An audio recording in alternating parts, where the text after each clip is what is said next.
Yine hüzünlendi deli yüreğim. Bu şehirde sessiz seni beklerim. Yalandı gözlerin bütün sözlerin. Sürgüne gönderdin garip gönlüm. Yalandı gözlerin bütün sözlerin. Sürgüne gönderdin garip gönlüm.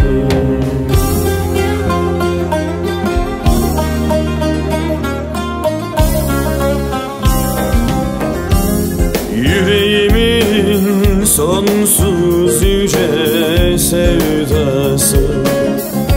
Duvarlara yazdım terk edişini. Güneşli yarınlar beklerken bizi uzak diyarlara göçüp de gittin.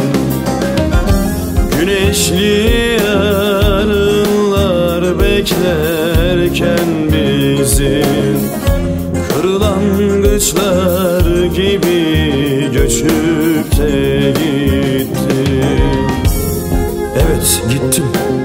Sürgün kelimelere emanet ettim çocukluğumu. Sineme ağrı, gözlerime hasret saplandı. Göçmen kuşlar gibi terk ettim güneş topladığımız diyarı. Ne de acıymış çocuk gülüşünde ağlamak. Tüm geçmişimi yağmurlara astım. Seller vurdu acılarımın kıyısına.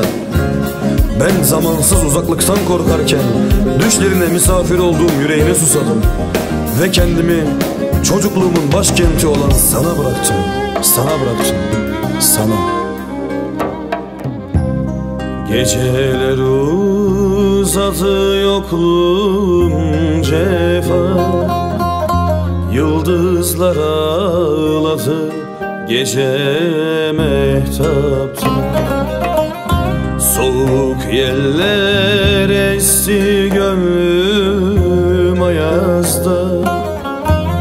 Cehenneme attın garip gönlüm. Soğuk yeller esti gönlüm ayazda.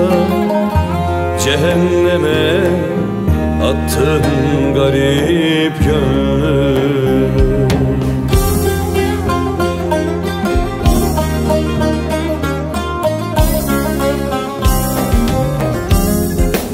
Yüreğimin sonsuz yüce sevdası.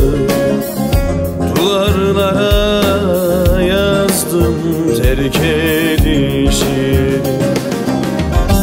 Güneşli yarınlar beklerken bizi uzak diyarlara göçüp de gittin. Güneşli yarınlar beklerken bizi kırlangıçlar gibi göçüp de gittin.